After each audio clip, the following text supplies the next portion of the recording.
Thank you. Well, I'm not going to pull that out from the wall, and I have a loud voice anyhow, so I think you'll be able to hear me. My name is Jean Michaels, and I am on the Olmsted County Board and have worked with Phil for many years, so I was very pleased to be invited to come and introduce him this morning. First, I'll give you his official introduction, and then I'll tell you some background information that he doesn't know that I'm going to tell you. Phil has worked as a planner with the Rochester Olmsted Planning Department since 1976. Can you all hear me? Yes. Okay. He's been a director of the Rochester Olmsted Planning Department since 1990. The department provides staff for the Rochester Olmsted Council of Governments, the Olmsted County Housing and Redevelopment Authority, City and County Planning Commissions, Environmental Commissions, Boards of Adjustment, and elected bodies. Phil has a BA in History from Carleton College and a Master of Urban Planning degree from Michigan State University. He's been a member of the American Institute of Certified Planners since 1987. Phil has served on the Governor's Council on Geographic Information, as an advisor to the Governor's Task Force on Sustainable Economic Development, and is a member of the Policy Advisory Committee on Urban Development for the Minnesota Environmental Quality Board. Phil served for 2 years as president of the Rochester Diversity Council. He currently serves on the board of the Olmsted County United Way and co-chairs the United Way Community Impact Task Force, which is a huge job. Phil is married to Sue Wheeler. He and Sue have 2 adult children who are on their own and doing fine. Have you ever wondered who does the, who is it that comes up with the plans of who's going to go to what school?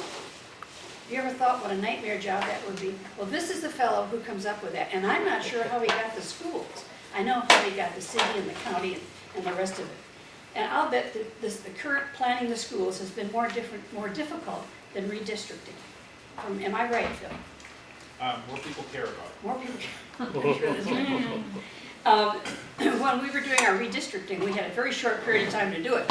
And I had the pleasure of going out and watching Phil working with his computer. And it was a matter of trying to get close to 17,000 people in each of 7 districts. And well, this looks a little rough, so if you take some here, it was just impossible. And he did it and came up with a number of plans, and the county board was able to accept one. Phil's skill at this is so much that he can project 10 years out, and if he is wrong by about 5, it irritates him.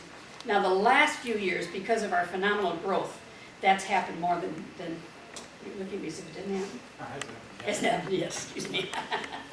And I'm sure it won't. I'm sure you'll be right on the number again. So Phil Wheeler will now talk to us. Actually, thank you.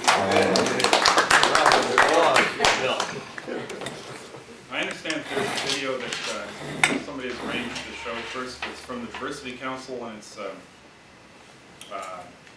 sort of the history of race relations in Olmsted County. So I'll show that first. I can remember how they did that.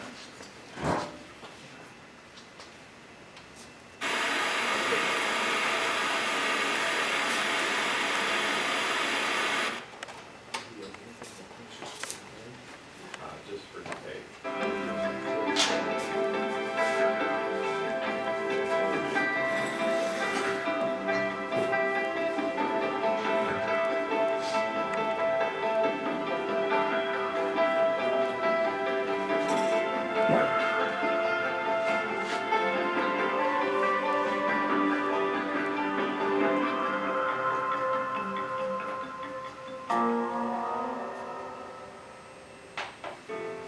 What a wonderful sight, children playing together.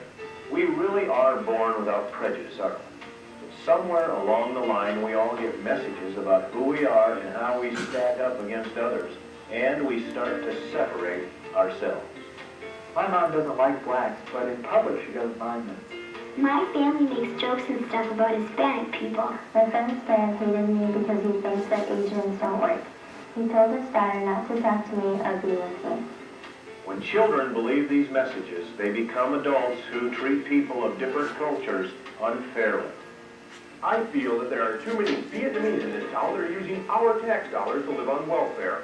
Blacks have moved in a half a block away. They are loud, they play their music loud, it just doesn't feel safe here anymore. This is Olmsted County, Minnesota, a blend of farming and industry. Wheat fields, prairie lands, and suburban communities surround the city of Rochester. It is a prosperous area and internationally known, but the area has not been without the struggle of prejudice. This program, brought to you by the Diversity Council, will take you from the early days of Olmsted County through the present to show how frequently racism and discrimination have been a part of our community and ways that people have tried to help. Maybe if we know our past, we can make changes for our future. In the southeastern corner of Minnesota, Olmsted County covers 650 square miles of hills and prairie. Before 1850, this land was home to the Dakota. We call the Dakota and other American Indians Native Americans because they were the first settlers of this land. The Dakota were hunters and gatherers, living in harmony with nature. Then around 1850, as European settlers came to the area, the Dakota were forced to give up their lands to the government in treaty after treaty. They were relocated and confined to reservations that poorly suited their way of life. There are some records of other tribes passing through the area, setting up camp on the outskirts of town, but Europeans didn't have very many American Indian natives to speak of. Most newcomers believed the American Indians were savages, and that they should either adapt to the Europeans' ways or fend for themselves on the reservation. Newspaper editorials called American Indians are filthy red children, and that trying to exterminate the Indians is too expensive and impractical. Instead, the government should just try to civilize the so-called savages. Then there was the conflict between European settlers and the Dakota in 1862. It was a bloody battle that began because the U.S. government had broken promises made to the Dakota. After this conflict, anti-Indian hysteria swept the whole state.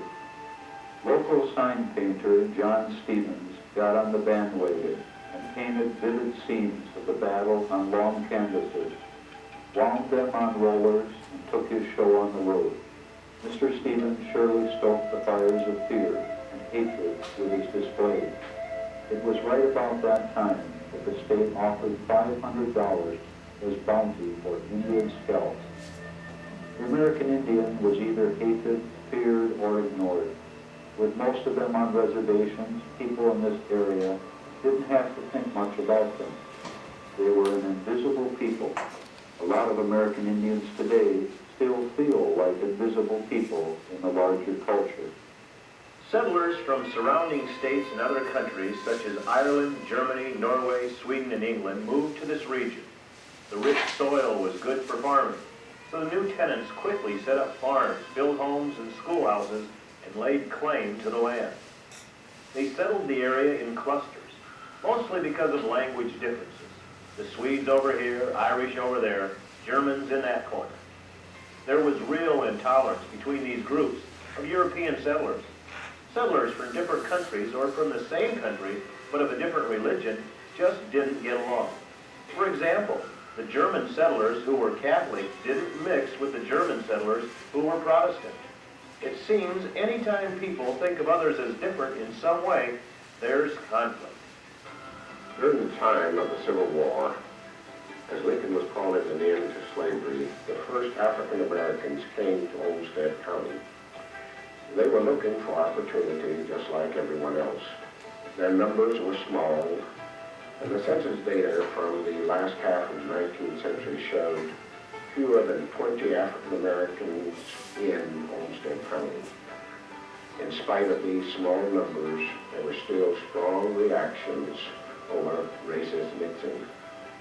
In 1866, a newspaper editorial appeared in the Rochester newspaper telling of a story of a young African-American student who enrolled in a local private school run by the Methodists. The parents complained strongly. They argued that a Negro in the classroom would interfere with the studies of their children and could not be tolerated under any circumstances. The principal disagreed. He said, "The Negro is a part of us. a part of the nation, he can remain in school.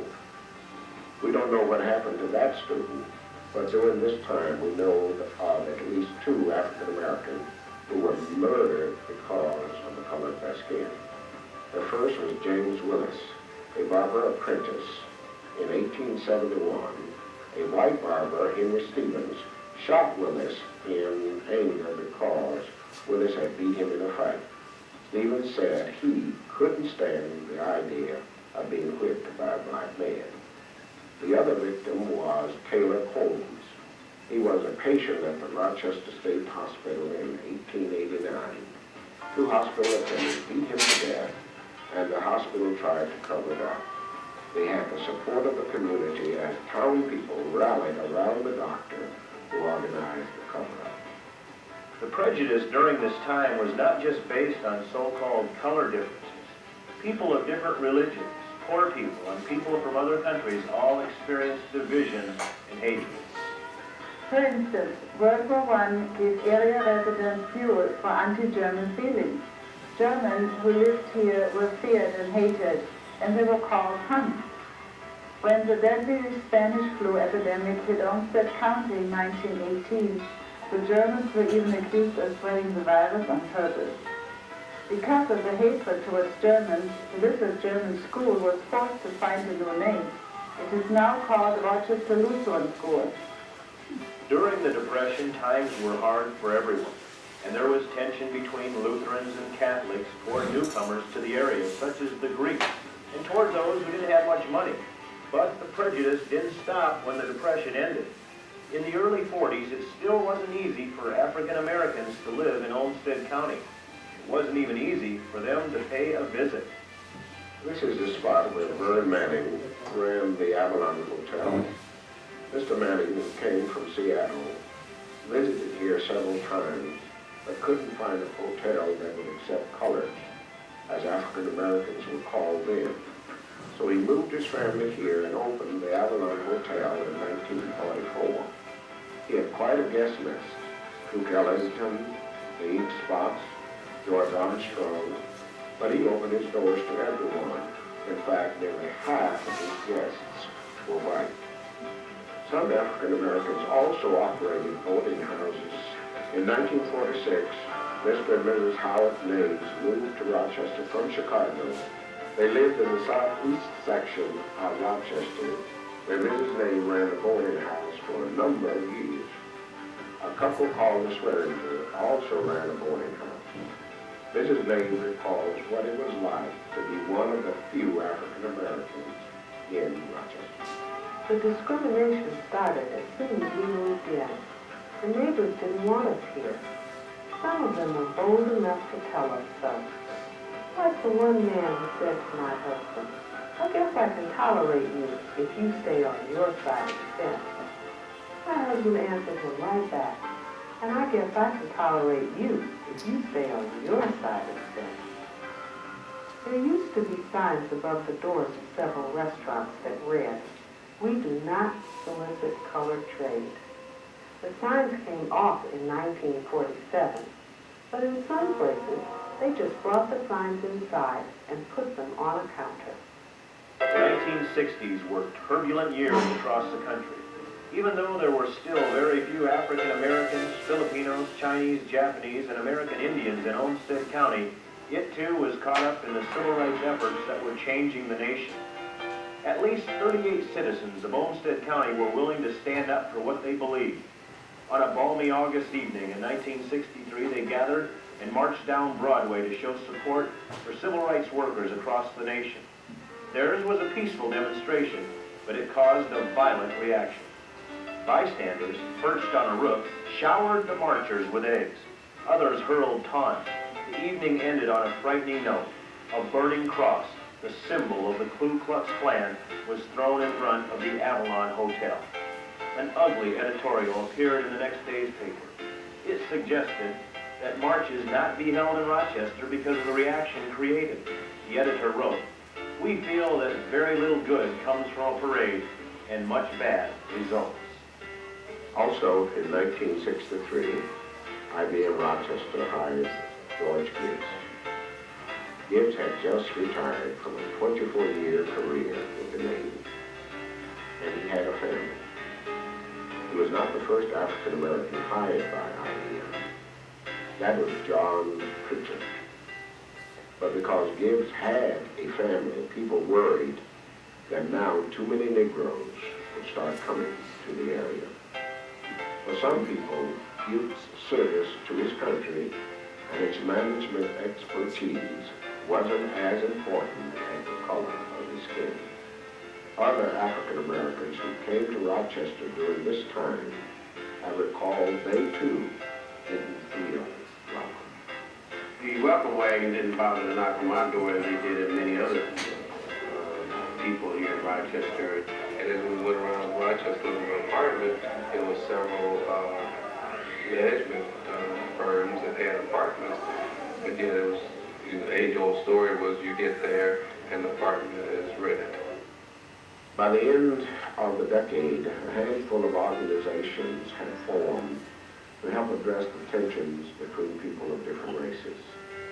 Archie Lee Holmes was head of the Rochester National Association for the Advancement of Colored People, the NAACP. Another group was called the Citizens for Equal Opportunity. They struggled with the Rochester City Council to get a human rights ordinance passed and to establish a Human Rights Commission. Throughout their history, Rochester and Olmsted County were affected by events occurring across the nation. This includes our nation's involvement in Vietnam. After the war, in the late 70s and early 80s, a large number of Asians came to Rochester. They came from the war-torn countries of Vietnam, Laos, and Cambodia, seeking a better life. It wasn't an easy transition. And at another time, after another war, other Asian Pacific people came to Rochester. Many Filipino nurses and nursing students immigrated to Rochester in the late 40s after World War II.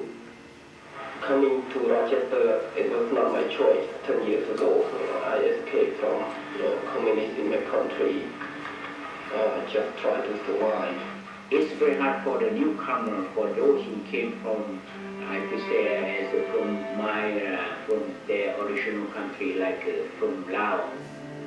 I feel like I should get treated better than, sometimes I get from the people in the community. In 1984, the Intercultural Mutual Assistance Association was created to provide services to refugees, most of whom are Southeast Asian. Presently, in Minnesota, Rochester is the home of the largest community of Laotian Americans outside of St. Paul. Another program in Olmsted County that helps kids who come here from other countries is the Newcomer Center. As we come to the present day, we realize that tensions still exist. It's time to focus on what more can be done. By tracing this history of prejudice in Olmsted County, perhaps you can better understand how attitudes are shaped and why people may feel oppressed.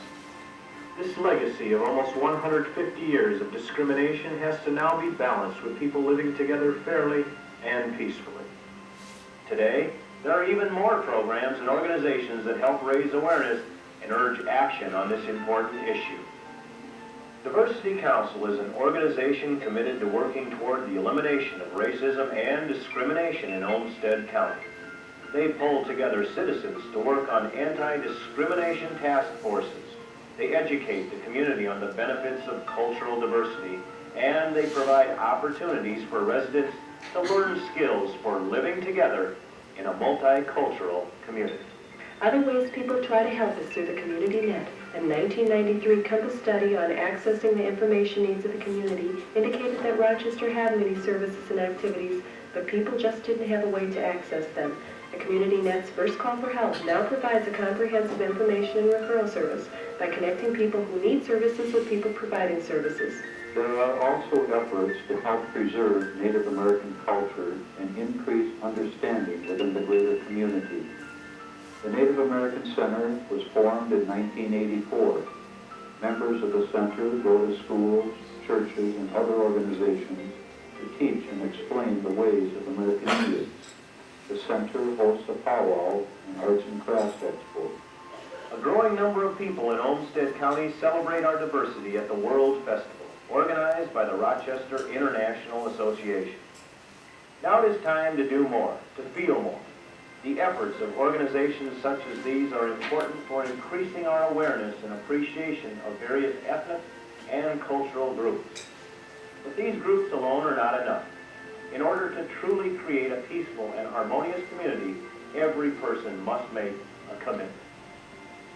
Each of us, man, woman, or child, must decide that our racial or ethnic differences can be respected and celebrated. Because, after all, we really aren't that different. We're all human. We're all Americans. We're all members of this community, and our future lies in our ability to get along with one another. When we do, Rochester and Olmsted County will truly be a place for anyone to call home. Be proud of what you are. Learn as much as you can about it, but also take an interest in other people's cultures and their heritage. Take an interest and learn from it. It's very important.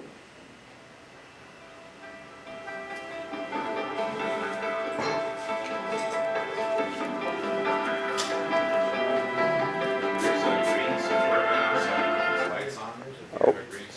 Yep, that's me. Thanks.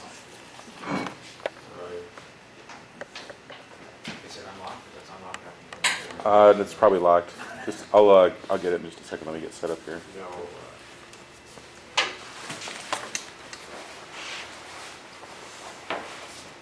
That's a very good film. I thought it raises a couple of questions. People keep saying to me, you know, if all of the people who have come here from all these different lands want to be part of this community, why don't they embrace the American culture more rapidly instead of clinging to their own language, clinging to their own costumes, clinging to their own habits and ways of celebration and so forth. I don't have an answer for that. I tell people, when people ask me that, I say, well, it'll probably take at least a generation or two before that'll happen, but I don't know. I don't know either. I have to say that the Diversity Council produced that video before I joined the Diversity Council. Right. Jeff Gorfine and several others worked on it. My ancestry is Welsh, half Welsh and half English and half Scotch. Well, we clearly don't want any Welsh in here. Actually, my ancestors maintained the Welsh language in their area of Ohio until the 1920s, when the school district consolidated with the adjacent Granville. I'm from Ohio. What area were you? Just north of Granville. Actually, my father grew up on his uncle's farm on the north side of Granville. I went to college in Granville. Really? Denison University? Yeah, Denison, yes. That's where my father taught physics and astronomy. So what do you know? I'll look him up in a yearbook. I remember him. Did he move to Mexico? No. Okay, I'm thinking different of guy. Yeah. Sam Wheeler. Sam Wheeler. Right. Thank you. And the other thing is the first English colonists to Massachusetts did not learn Narragansett. They just kept on speaking English. So goes on. I saw a very good answer. Thank you. I saw a car with a bumper sticker that had a whole bunch of things about the Second Amendment. The Second Amendment does not apply to hunting and so on. And a bunch of things about other political issues. And then it had the bumper sticker, welcome to America, now learn English. Evidently that First Amendment covers freedom of speech is not one of the amendments that this particular vehicle driver espouses. But to me, we have a whole bunch of people who are coming to this country learning several aspects of our technology, of our culture, including how to assemble computers, which is not something that nomadic clans in Somalia practice until they come here. Or Hmong. And they're learning things like the economic system, the mortgage system and all that. The elements of their culture that they want to retain include religion, language, that they all need to learn English, but they also want to have their children still be able to understand their cultural traditions. Culture divides into several different layers, and that part of my culture that has to do with being able to pronounce the longest name for a railroad station in England is, it's important enough to me that I can do it, and I can show you if you want. Okay, yes. All right. Plan by Pool Gwendil Gregoric Clean Drobil Lantasilio Gogolo. I can't do it well, but anyway, I want to just take the video a little bit further and bring it up to the year 2000, and I also have some stuff from 1910. When Gene said, I never miss it by more than 5, actually 0.4% is the deal. Back in 1977, I was lucky enough to do the population projections for Olmsted County. I projected that the population would reach 123,800 by the year 2000, and actually hit 124,277, I think. So I missed it by 0.4%, and I'm satisfied.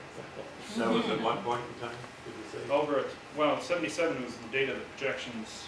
Yeah. Missed it by 407 to 2000. 2000. Yeah. I'm going to talk about the population growth that we were going through and that we expect, the aging of the baby boom and how that relates to things, and then the migration and diversity that is resulting from all that, and how as a community we're dealing with that. First, over the last 4 decades, we have not quite doubled our population. We've grown at a fairly steady rate. We had a slow growth decade during the 70s, and otherwise, rapid growth decade during the 60s with IBM coming to town. But in terms of total population growth, we grew almost as much in the 90s as we did when IBM was gearing up back in the 60s. Do you attribute that to the Mayo Clinic growth, which has been phenomenal? Yeah.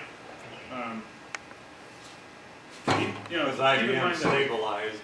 Yeah, during the 90s, we had the layoffs at IBM, and we also had a decision on the part of the clinic to slow their employment growth, I think as a reaction to concerns about health initiatives at the federal level. About 1996 or 7, the clinic decided they had made a mistake, possibly. So that in 1998, they grew by about 7 or 8%, and then they've been growing ever since.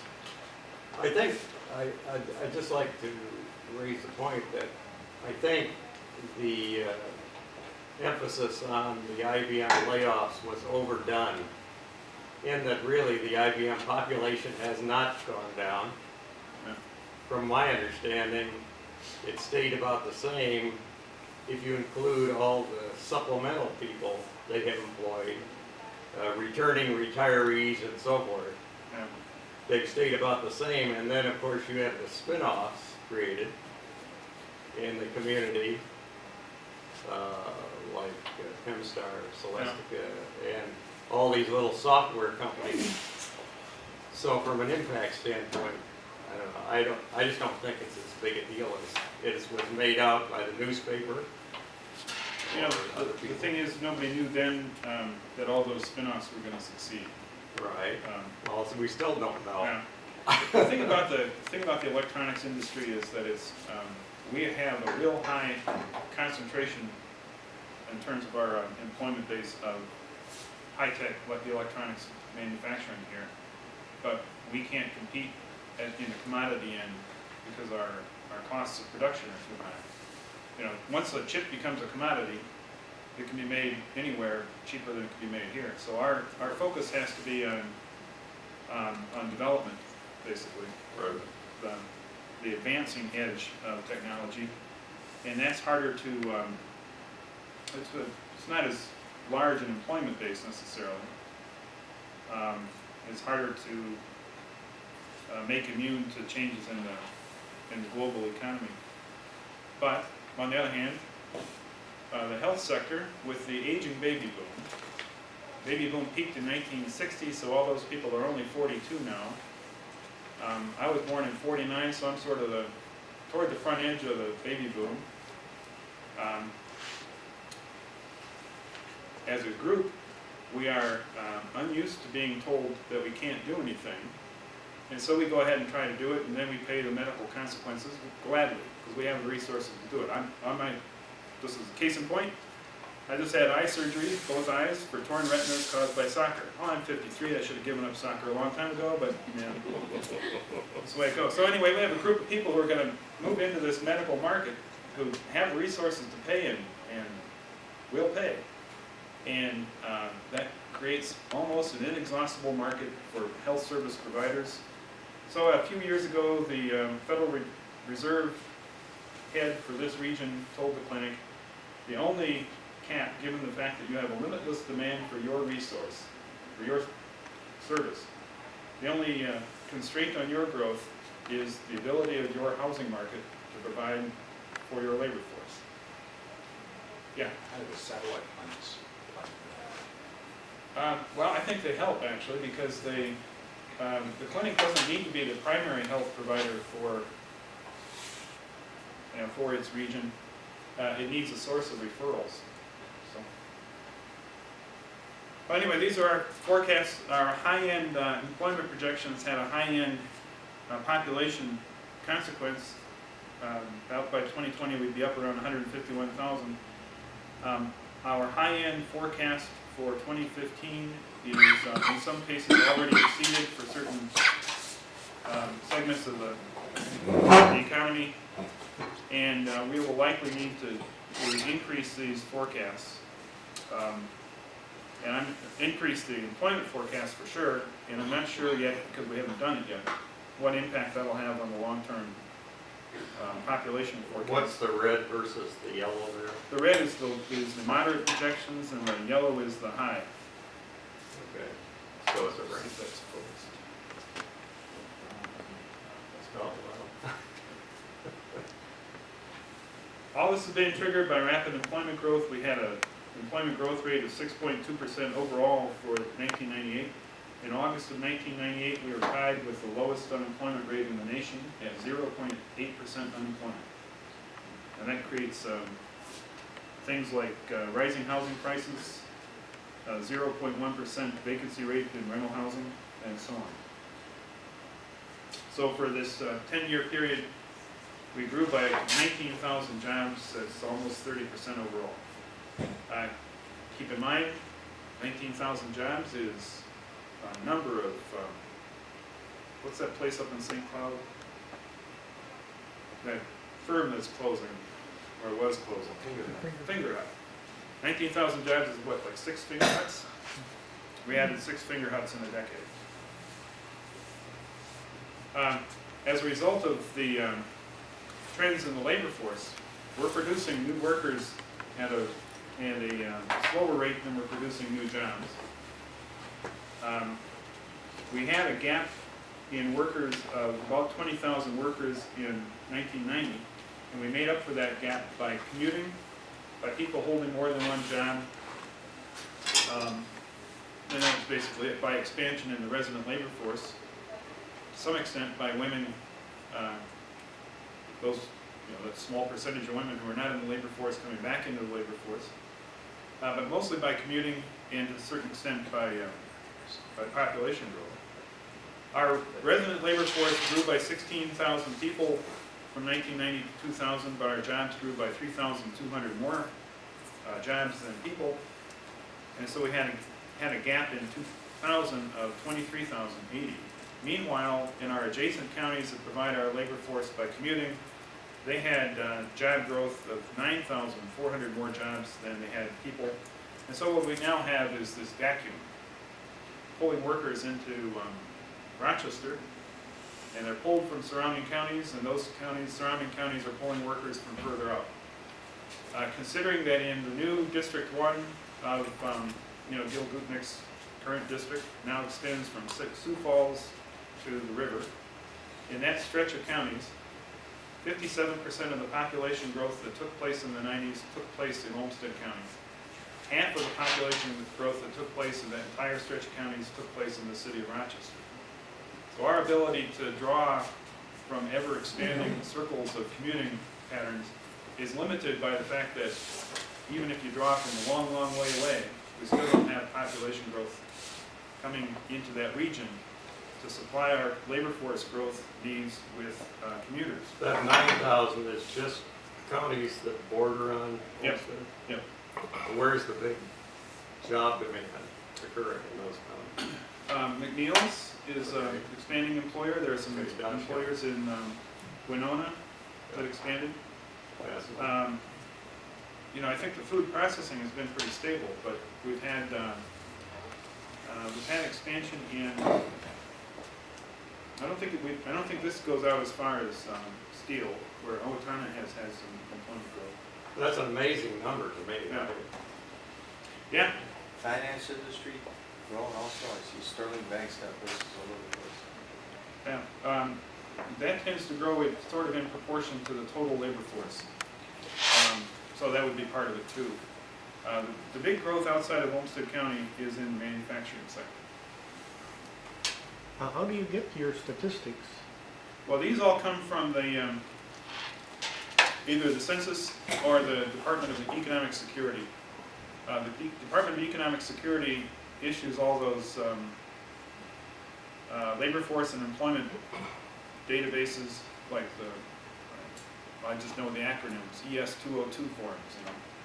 So those are all submitted, and then they compile them and put them out. So you could actually get within the past couple of months the current employment for non-farm wage and salary employment for every county in the state.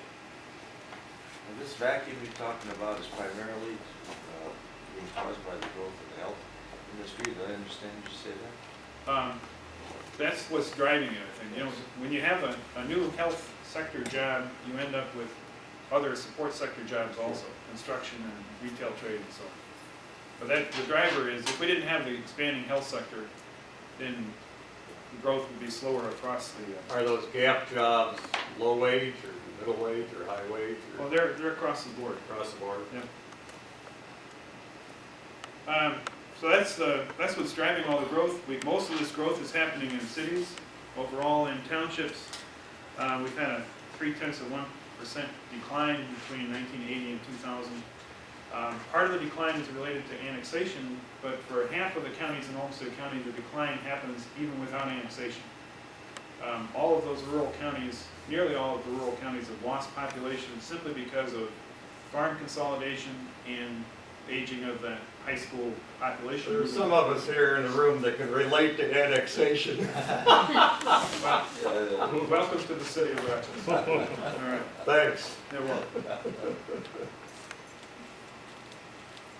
I'll skip over this. This just shows how we project future jurisdiction growth. Note that Rochester gets up to about 110,000 by 2020. And, you know, we look at estimates from across the state also. In the 2001 State Demographer's estimates, for the first time officially, Rochester passed Duluth as the third largest city in Minnesota. At the rate that Rochester is growing, we will pass St. Paul in 2059 and Minneapolis in 2080. We won't, of course, keep growing that fast, and they won't keep declining as fast as they are. But, you know, why not? It's well beyond my retirement, so I can go ahead and say it. Fastest growing jurisdictions by percentage are Byron and Stewartville, or Byron, I guess. Fastest growing small cities are Byron and Stewartville. Question? Yeah. Clearly, one way to solve the problem is to bring in more people, but it seems like another way to solve the problem is for the jobs to move elsewhere. Yeah. Is there any danger of that happening? Well, there's a constitutional right of employers to expand, you know, to expand here if they want to. The clinic seems to want to expand here. for some reason. Yeah, and I guess that has to do partly with the fact that they have a huge investment here already. I mean, you can only go without workers for so long and you don't have a business. Yep.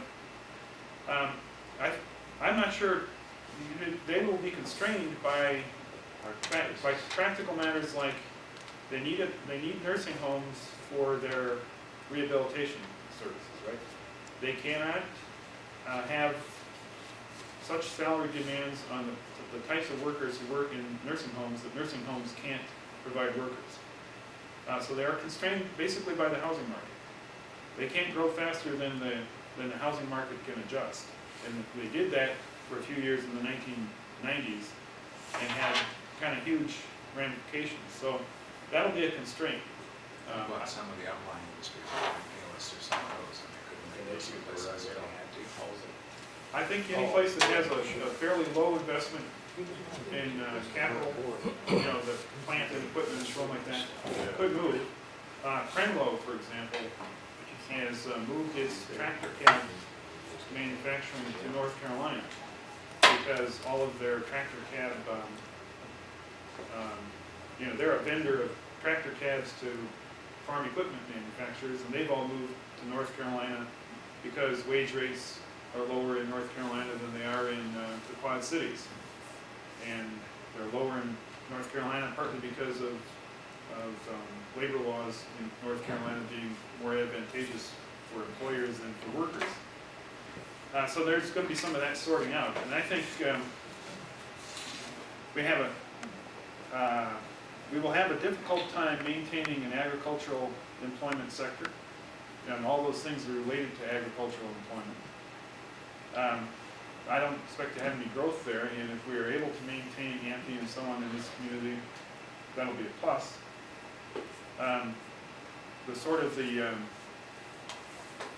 The more blue-collar end of manufacturing will have a hard time competing in a tight housing market and a tight salary market. If we get high-speed rail connections to the Twin Cities, since about 60% of the jobs we have here, of the occupations, pay less here than they do in the Twin Cities, that'll put more pressure on us also. Let's skip the order. Just show you this. This is how building permits are going. In 2002 so far, we have in our office approved lots in plats, and the number we've approved is 2,400 lots, 2,404. That is more than 200 higher than any previous year from January through December, and we're only 9 months into the year. So the building boom that we keep setting new records in is continuing, and we'll set a new record in 2002 probably. Can you talk just a second about the support people to do that, the painters and the carpenters and all that? How's that? Where are all those people coming from to build all those places? They're coming from all over the region. And they're staying? Some of them are staying, and some of them are commuting. But this construction industry is one of those boom and bust sorts of occupations. So farm youths should go and learn a trade. Actually we have some farm youths who will do well in farming. But the number of farmers who will do well in farming is, we now have, in 1998 we had 500 farmers in all of Olmsted County who had sales, that's their gross, of more than $50,000. That's not very many, and that's likely to go down. There's only 2 left in Rochester Township. 2 full-time farmers. I know one of them, I don't know the other one. Well, one of them is Gene Peters. Yep. He really isn't full-time. Part of this is the structure of the industry. The dairy industry is the way milk is purchased, the way supplies are sold, encourages concentration. A person who has 500 cows gets paid more for milk and pays less for supplies than 10 farmers with 50 cows each. And so you have a market pressure for the guy with 50 cows to get out of the business, and they're dropping out like flies. Anyway, we're in the middle of the building boom caused by all this, and I just thought I'd show you the chart. This used to go back to 1949, the year I was born, but then I figured, well, Close on that. Yep. I want to talk about the baby boom a little bit. This is the population structure back in 1990. The baby boom was peaked in 1960, and then in 1975, the fertility rate was half what it had been in 1960. So this is the baby bust. Those 1960 birth kids were 30 years old by 1990, and by 2000 they were 40 years old. There's the baby bust, there's the children of the baby boom, there's the children of the baby bust. This is all influenced by migration, so it's not nearly as different as it could have been. Here's our net population change by age between 1990 and 2000. We lost population in 25, 35-year-old people because of that baby boom, baby bust phenomenon. We had fewer people in the preceding 20 to 30-year-old age group to graduate to being the next age group. And all this is related to gradually increasing raw death rates and sort of gradually declining raw birth rates. So how we made up our population growth, since it was not natural increase, the excess, well, 3/5 of it was the excess of births over deaths. But the other 2/5 was the excess of people moving in over people moving out. For purposes of comparison, during that slow growth decade of the 70s, we had a net out migration of 900 people. So we've switched from being a net out migration source to being a net in migration source by quite a bit. What's a natural increase, please? Natural increase is the surplus of births over deaths. If you have more births than deaths, you have positive natural increase. So how does the minority birth percent of 9% compared to the minority population percent? That's about the same. The minority population now is 11% of the population. Of Olmsted County? Yeah. Yeah. It was 5% in 1990. So we've about doubled that population. I just wanted to point out about this net migration.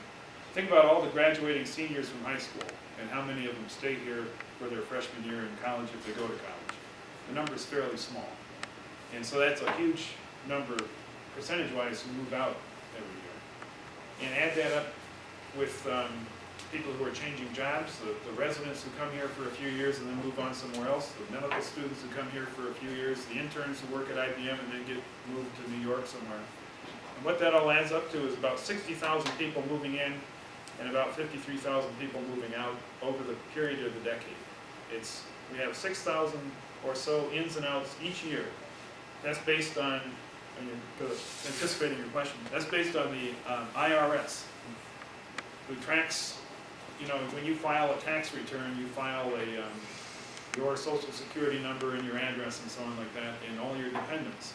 And they tally that up by county, and you can get it on a CD or on, so if you tally it up for the 90s, it adds up to, out of a population of 124,277, 60,000 ins and outs over a decade is a lot of people.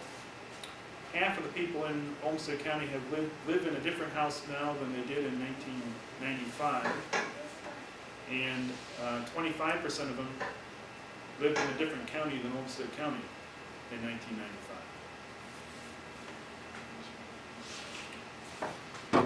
Here's what our population change, how that's influenced by net migration. We had in-migration of the groups where we would otherwise have lost quite a bit of population, these two groups. And those in-migrants brought children with them. These in-migrants were disproportionately people of color. 72% of the people of color in Olmsted County speak a language other than English in their homes, so they're disproportionately international, they're immigrants and refugees, or the children of immigrants and refugees. That 72% comes from the school district data. This is how it all tallies up by race. We had basically whopping increases in the non-white proportion of the community. Notice also we have a new category in the census, the 2 or more races. This is the first time in the recent memory that you've been able to report more than one race. In 1910, they handled this by for people of mixed race who were black, they had 2 categories of Negro. One was Negro and the other was mulatto. But other than that, and that was assigned by the enumerator, this is the first time you've been able to report your own race as being more than one race. So Tiger Woods now has a solution to the dilemma he had in 1990 of having to pick either Asian or African American. But, excuse me, but most of us are Heinz 57. I mean, I've got French, Irish, and German, and English. My husband has English, Belgian, French, Native American on his side. At some point, you just have to dilute yourself and call yourself an American. I feel like I'm a Native American. Yeah. When people say, oh, I'm going to the parade, the RIA parade, or representing them in the parade for Rochester Fest, and they're going to wear their native costumes. My native costume is jeans and a t-shirt. Yeah. I don't have any wonderful, colorful background. My grandparents were all, well, I only had one grandparent growing up, and I have really no basic ethnicity except Northern Idaho potato head. I don't know if I qualify there. My husband doesn't qualify for anything radically wonderful. We checked up Monroe in the field guide to British names, and Monroe, I was asked, isn't that something clever? And I said, oh yeah, it has something to do with living near a swamp. Do I really want to claim that as part of my heritage? I mean, Hatfields and McCoys could be that way too. Well, actually, we're talking about 2 different things here. You're talking about ancestry, and I'm talking about race. Race, well, so you're but white. See, I'm white. basic white. Right. But when you get into these and actually, people, in 2000, fewer people reported an ancestry than they did in 1990. And the reason is exactly what you're referring to. When your grandparents married, or great-grandparents or whatever, they probably married somebody who was of the same ancestry. But then the next generation, as in my case, my Welsh, my mother's half Welsh, her Hampton father married a Blevins woman. And my Wheeler father married grandfather married a Phillips wife, So I'm only, I'm a blended guy, I just happen to be not very thoroughly blended. Welshness is going to matter, it doesn't matter at all to my kids. I kind of picked it up because I went to England. I thought, well, hey, look at this, I got an ancestry after all. And you like pasties. Yeah. Oh. So, we still have people in Rockdale who have a lutefisk feed. Right. More power to them. If they want to honor their Norwegian ancestry by eating awful tasting fish, good deal. Nothing wrong with it. But see, and if you don't, that's fine too. I'm so far diluted, I haven't even got the haggis on the Scott end, which I wouldn't care to eat. And that's probably get your vegetarian haggis if you're going to try it at all. Yeah. Another point about this is that they're black, there are African Americans, there are black people who've come from Sudan. We're not African American. Yeah. There are black people who come from Somalia, and their problems are entirely different from those from Sudan. Yeah. Sudanese often understand English, but they can't read or write it. I mean, the whole problems at the end of the school system are so different, and yet we've got everybody, they're all lumped black, It's, Actually, in 1910, in 1910, the census reported foreign-born whites, and then Indians, Chinese, and Japanese together, and black, or Negro is either black or mulatto. They said there wasn't any point in separating out the foreign-born and native-born blacks because they're all born here. Their ancestors came over before sometime when importation of slavery was made illegal. And there wasn't any point of reporting the ancestry of Native Americans, because they were all born here, and there wasn't any part of their foreign-born or native-born aspects of Chinese and Japanese, because they all came from overseas. So they only reported whether you were foreign born or not if you were white, and then they reported your ancestry of what part of Europe did you come from, because they cared about that. So what we care about from decade to decade changes. Eventually, it is to be hoped that we won't care about race. It seems to be a ways away yet, based on just kind of community discussions. I think in this community, there's an intellectual insistence on the notion that race should not matter.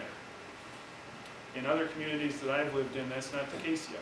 I think that insistence that it shouldn't matter is confined to part of the population, but not all the population. Oh, that's absolutely true. There's a definite divide in this community between those who don't care what race you are and those that really hate what race you are. What I'm saying is I perceive a lot of bigotry in this community. Yeah, I think it may not be always on the surface, but it's there. I worked in Lynchburg, Virginia back before coming here in 1976. And there on the planning commissions and the elected bodies, the notion that race didn't matter was completely beyond the pale. Race mattered to everybody. Coming here, finding out at least in the elected officials and the planning commissions and so on, the notion that race should make a difference, it was completely alien to the culture here. Yeah. And it may not, I agree, there's still racism in Rochester and Olmsted County, but it's not part of that, the dominant culture. It's a minority point of view. I'll just move on. I wanted to show the difference between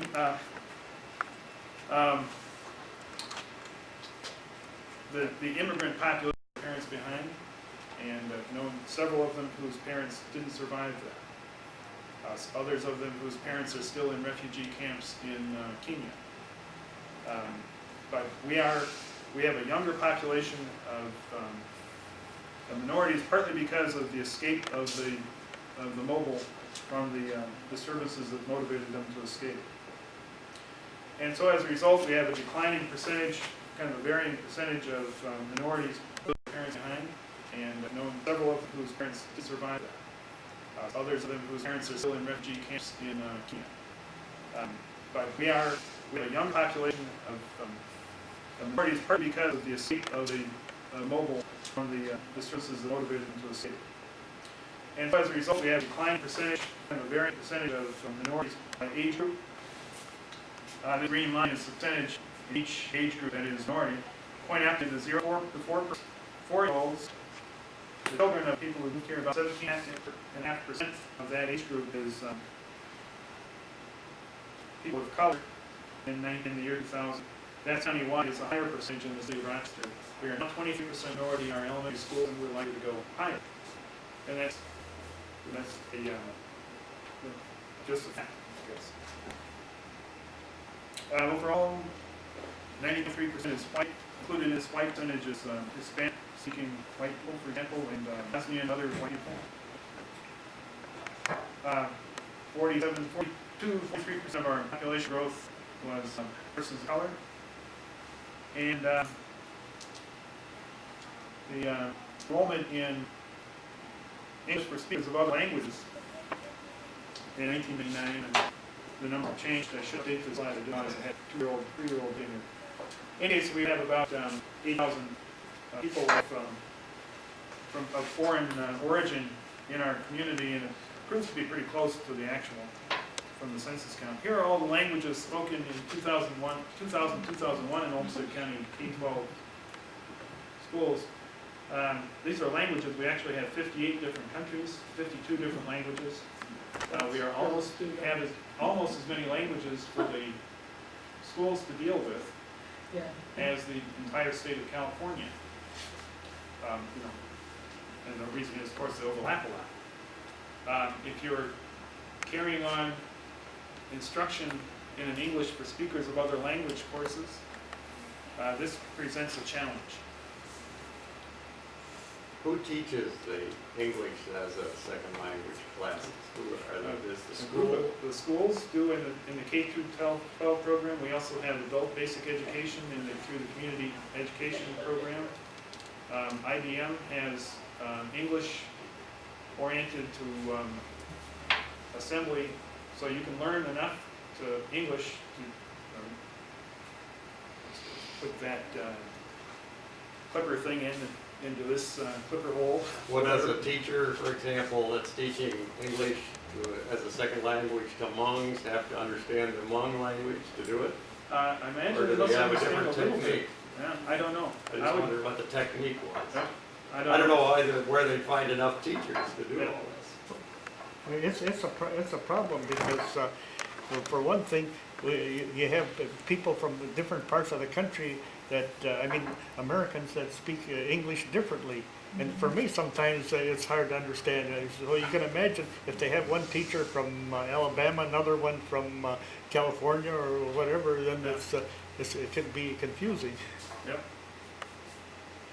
But now, when you look at a chart like that, it's easy to say, well, the Rochester School District can deal with that because of the total number of people. But I think of a school district that's not part of 535, that might have to deal with that.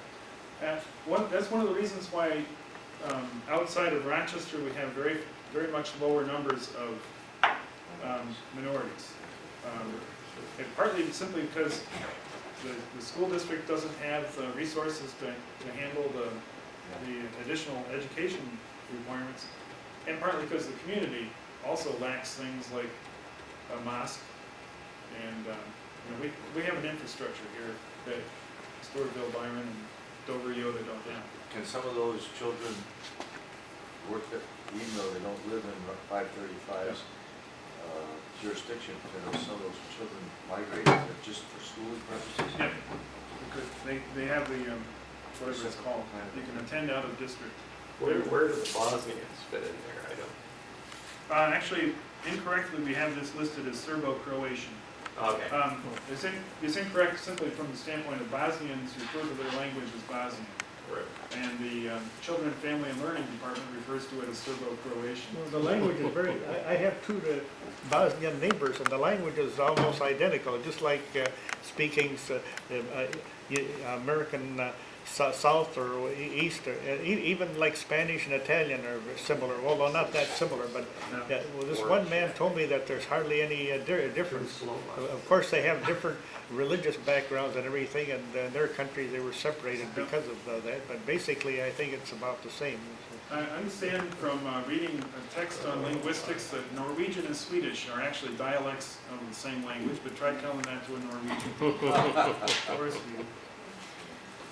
Let me just say one thing about the Serbian Croatians. We have many people who come in this country, but we aren't aware of it because they look like us. You know, they don't stand out the way the people do who are of other colors. But there's lots and lots of. There's 158 can't be total now. That 158 is the number of students in the school system. Ah, okay, so it'll be a lot bigger, yeah.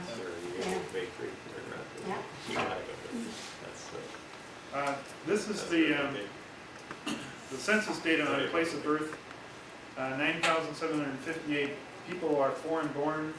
One of the things the Census Bureau doesn't list is the children of foreign born.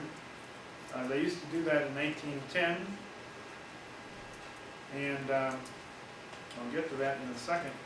Here's the data from 1910. Remember, so we have like 9,000 people of foreign birth, and if we added something for their children, we end up with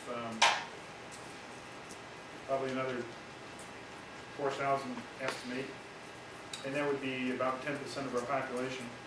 Back in 1910, out of a population of 22,497, we had 3,478 who were foreign born.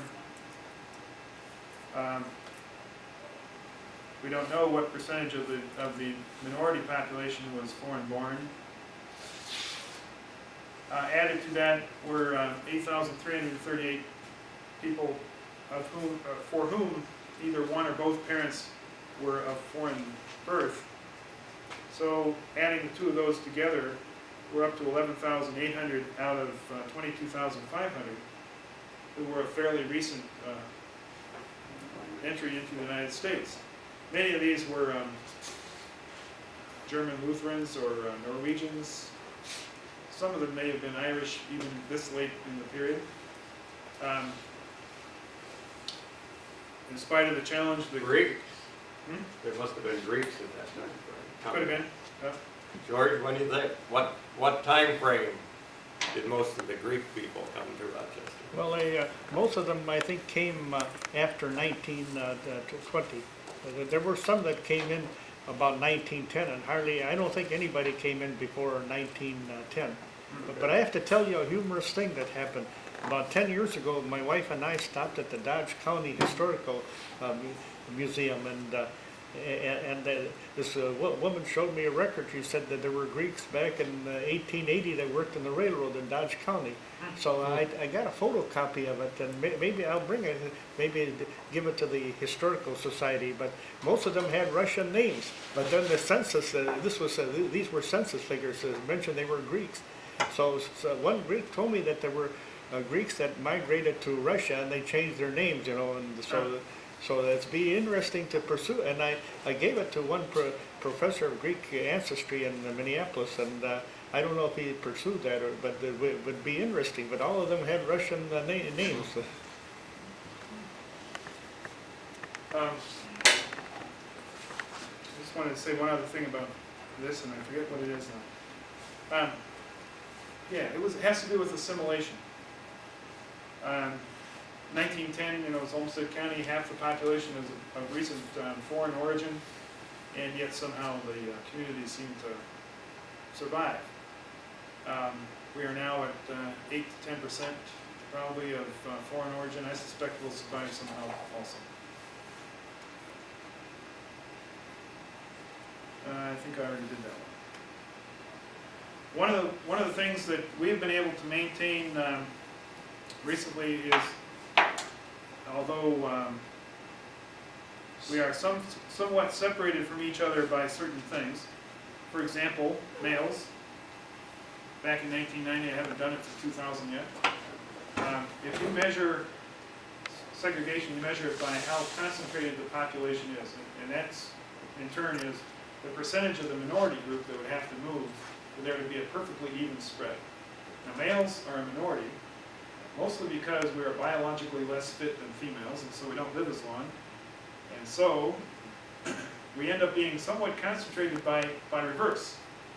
Elderly housing projects tend to have more women than men, and that means there's a concentration of women, and men are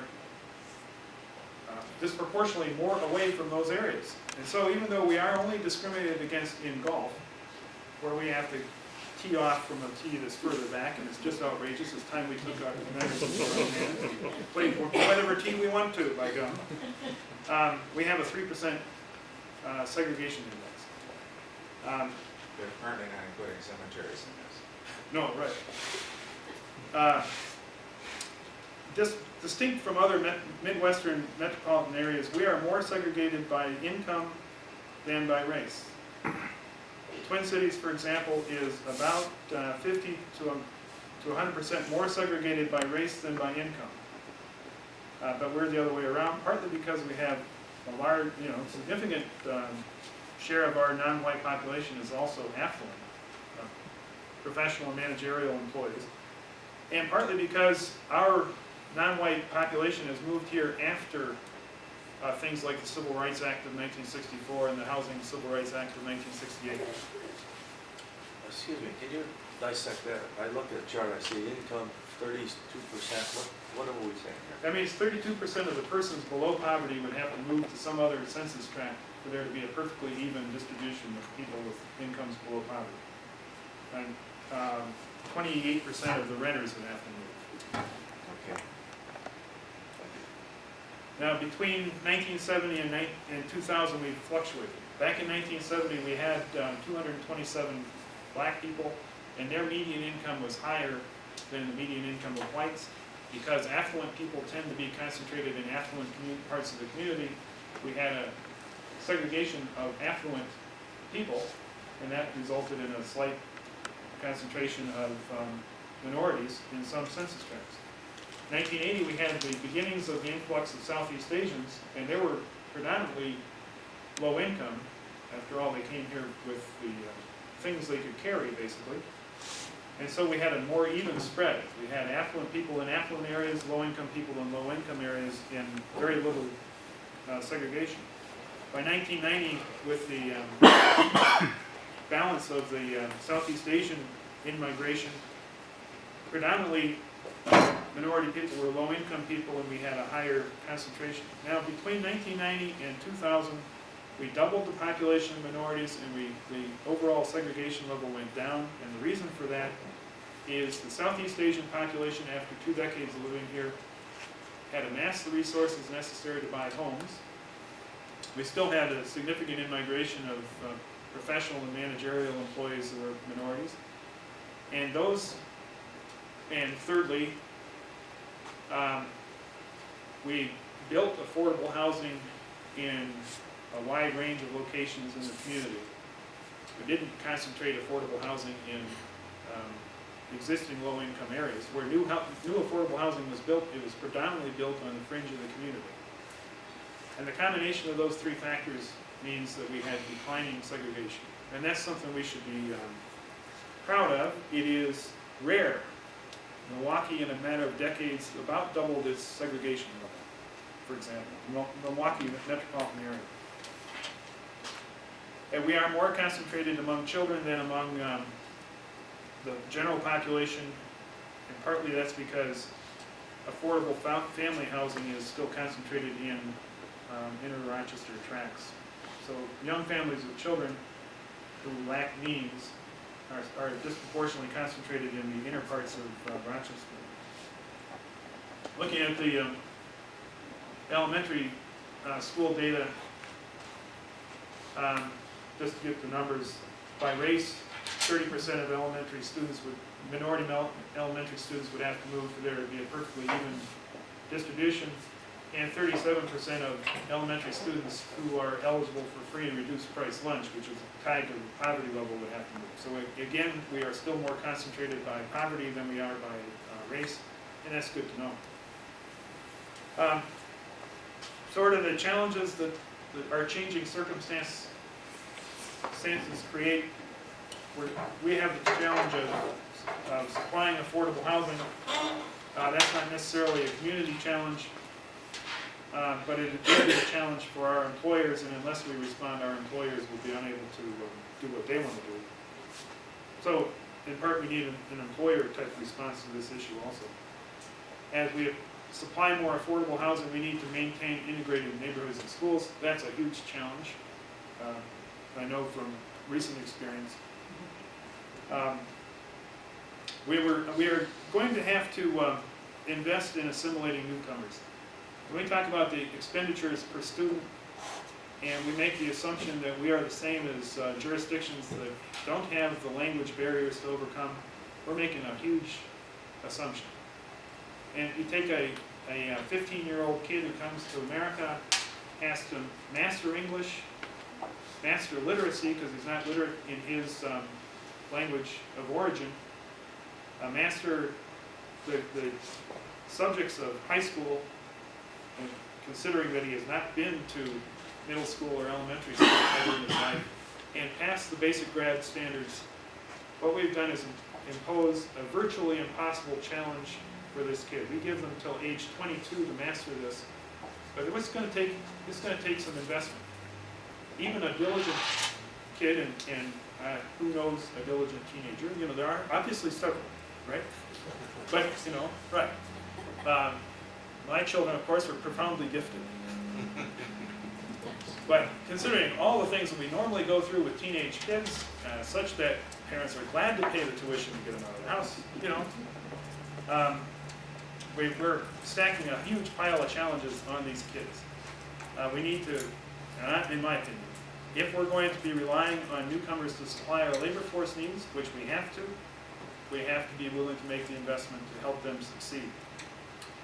I was impressed with the article in the paper about this young man at TAC who works at IBM nights and goes to school and plays soccer in the days and sleeps about 2 hours in a 24-hour period. Yeah. It's an incredible example There's to exceptional people out there. Yeah. Where would you, all of us.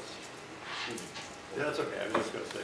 where would you put the transportation challenges in something like that? You know, these people have to get to their jobs, and the transportation system in Rochester. Yep.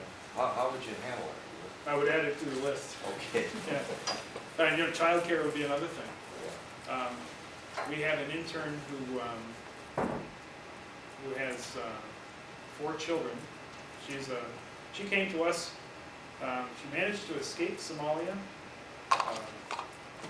Was able to bring her mother with her. Her father refused to go and died defending his store. She made it to Kenya, stayed there for several years, made it to Washington, D.C., found an opening in Cedar Rapids, Iowa, a sponsorship sort of thing, and then was unable to find a job there, and found it, had friends and associates here who said she could find a job here, and she did.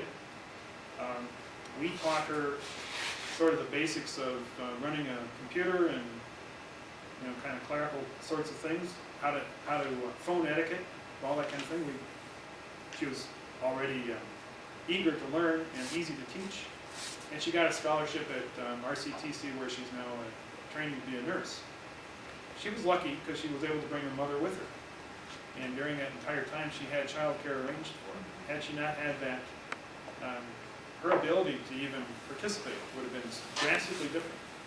And unless you can participate in the educational and employment environment, you can't assimilate.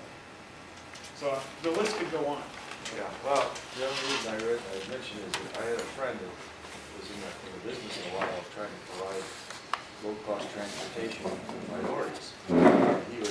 They were amassed enough wealth to be able to start the down payment on the car, but of course, not very expensive cars, and they'd take the car and they'd have it a week or two, something go wrong with it.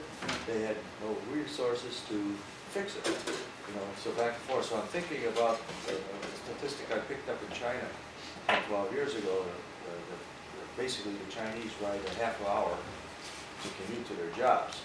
And I'm thinking that, why, it's very difficult for me to imagine somebody living in Rochester riding a bicycle to this place of business because of our road structure. It would seem to me like one of the factors for future planning would be to provide a little bit more access to using bicycles. I realize it's colder than hell in the middle of January to ride a bike, and maybe there's snow on it, but nonetheless, it is a low-cost means of transportation. Yeah. Actually, if you go out to the Seneca plant,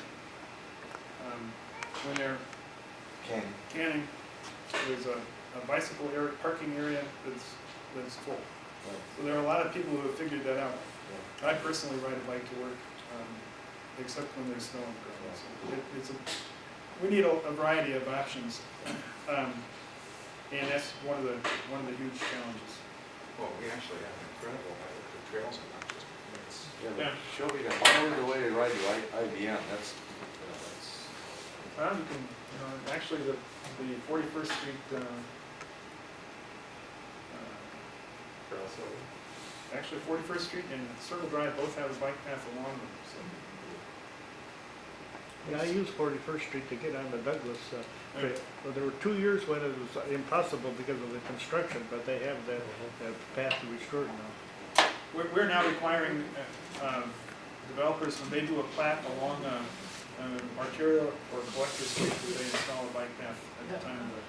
Either provide the right-of-way for the bike path or actually build the bike path. And so we're going to have a more commuter-friendly network. Our trail system is kind of recreational trail. It's not terribly commuter-friendly, but we need that both ends of it. I don't have anything else to add. Is that a priority list? I mean, is that in priority? It isn't just they're not, and it's not an exhaustive list. There are everything is lumped under barriers. Barriers to learning is one of them, but barriers to participation is the other. Would you comment on how the affordable housing thing is being addressed? If the the private sector has done a very good job of meeting the needs of that group that's between 70% and 100% of median income. In fact, about 60% of the new houses built in Rochester in 2001 were affordable to the households earning 80% of the median income. That's of owner-occupied housing.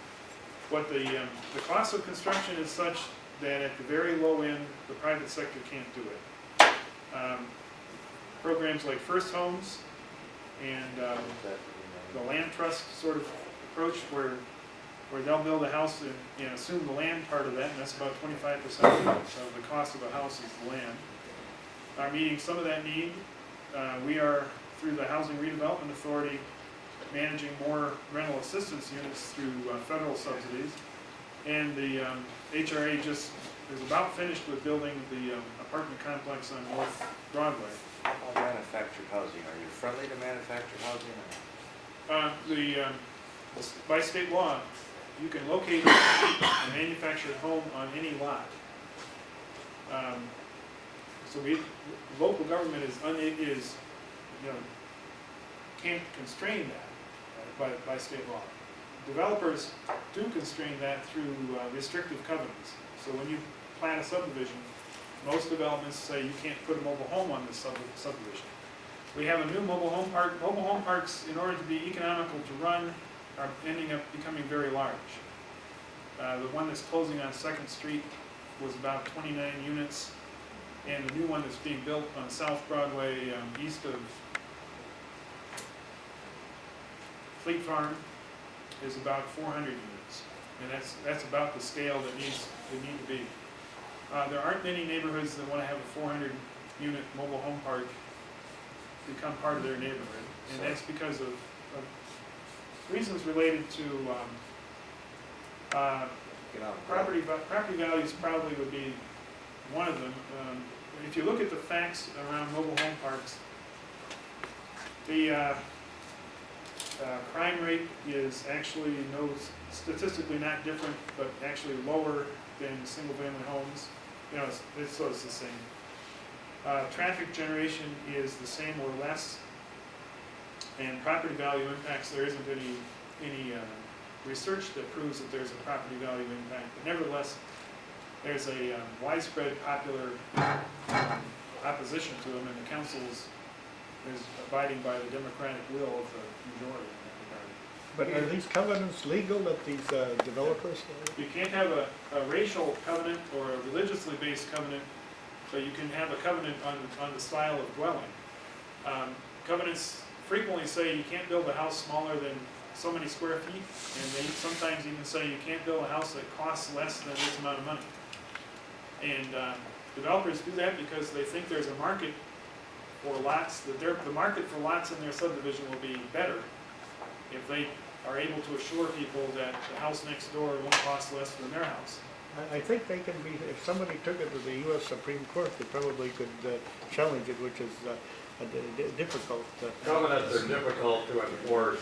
Phil, I have some experience in our own neighborhood that unless the neighbors are willing to take legal action, there is no use to a covenant. No. It has no other standing, as far as I can tell. I'll tell you a humorous thing that I saw.